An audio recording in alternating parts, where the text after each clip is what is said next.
ഇന്നത്തെ ദിവസം സിദ്ധു ഇവിടെ ഉണ്ടാവണമെന്ന് ഞാൻ പറഞ്ഞത് എന്തിനാണെന്നറിയാമോ? ഇന്ന് രണ്ടിലൊന്ന് തീരുമാനിക്കുന്ന ദിവസോ.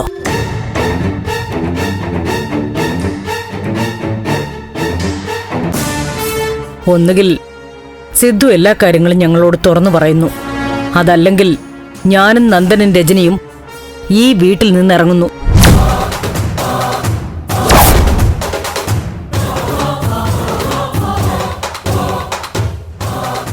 ഞങ്ങൾ 3 പേരും കൂടി ആലോചിച്ചെടുത്ത തീരുമാനമായത്.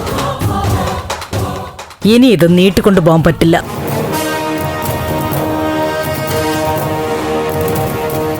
ഞാൻ ഭീഷണിയുടെയോ വഴക്കിന്റെയോ രൂപത്തിലല്ല ഇത് പറയുന്നത്.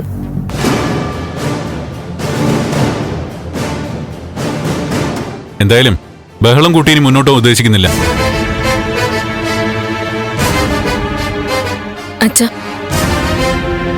അച്ഛൻ ഞങ്ങളുടെ ധൈര്യവും ശക്തിയുമായിരുന്നു, ഞങ്ങളുടെ സ്നേഹമായിരുന്നു, കരുതലായിരുന്നു.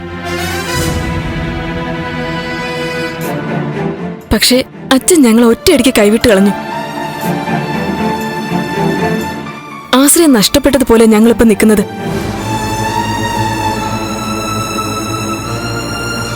പക്ഷേ വെറും ആശ്രയമല്ല ഞങ്ങൾക്ക് വേണ്ടത്. പട്ടിണി കിടക്കാം, പക്ഷേ അത് അഭിമാനത്തോടെയും സന്തോഷത്തോടെയും ആവണം. സിദ്ധു പണം കൊണ്ട് ഞങ്ങളുടെ തലയിലൂടെ തട്ടിത്തന്നിട്ടോ ഞങ്ങൾ ആഗ്രഹിക്കുന്നതെല്ലാം മുന്നിലെത്തിച്ചിട്ടോ അല്ല ഞങ്ങളുടെ ഗൃഹനാഥനാവേണ്ടത്. എല്ലാവരും ഒറ്റ മനസ്സാണെന്ന് തെളിയിച്ചിട്ടാ.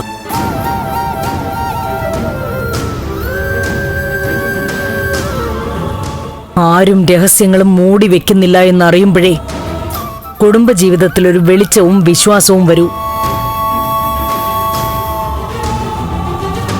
അതുകൊണ്ട് ആ തനൂജയെക്കുറിച്ചുള്ള കാര്യങ്ങള് തുറന്നു പറഞ്ഞേ പറ്റൂ. പുറത്തിറങ്ങുമ്പോ ഞങ്ങൾക്ക് നേരെ വരുന്ന ചോദ്യങ്ങൾക്ക് മറുപടി കൊടുക്കാൻ ഞങ്ങൾക്ക് പറ്റണം. അച്ഛൻ സഹായം മാത്രം ചെയ്തൊരു പെണ്ണ് കുടുംബത്തിന് ഭീഷണിയാകുന്നുണ്ടെങ്കിൽ അവളെ നിയമപരമായിട്ട് നേരിടണം. അച്ഛൻ അവൾക്കെതിരെ കോടതിയിൽ പരാതി കൊടുക്കണം. നമ്മൾ നിർണായകമായ ഒരു അവസ്ഥയിലാണ്, നിർണായകമായ ഒരു നിമിഷത്തിലും. അടുത്ത നിമിഷം എങ്ങനെയായിരിക്കും എന്നുള്ളത് സിദ്ധുവിന്റെ തീരുമാനത്തിനനുസരിച്ചായിരിക്കുന്നത്.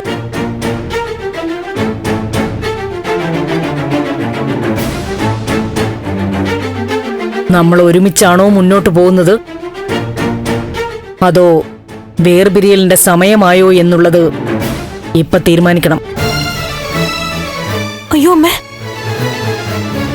എന്തൊക്കെയാ പറയുന്നത്? വേണ്ട, നീ മിണ്ടരുത്. നിന്റെ ഒച്ച കേൾക്കരുത് ഇവിടെ.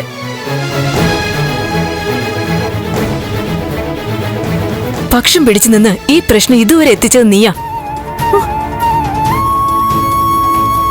നന്ദ, ഇവളോട് മാറിപ്പോവാൻ പറ. ദേവികയെ വിട്ടേക്ക്. നിങ്ങൾ ചോദിച്ചതിനൊക്കെ ഞാൻ സമാധാനം പറയാം. പോരെ. ഫ്ലവേഴ്സ് സ്മാർട്ട് ഷോ ശനി ഞായർ ദിവസങ്ങളിൽ രാത്രി 9:30 ഫ്ലവേഴ്സിൽ.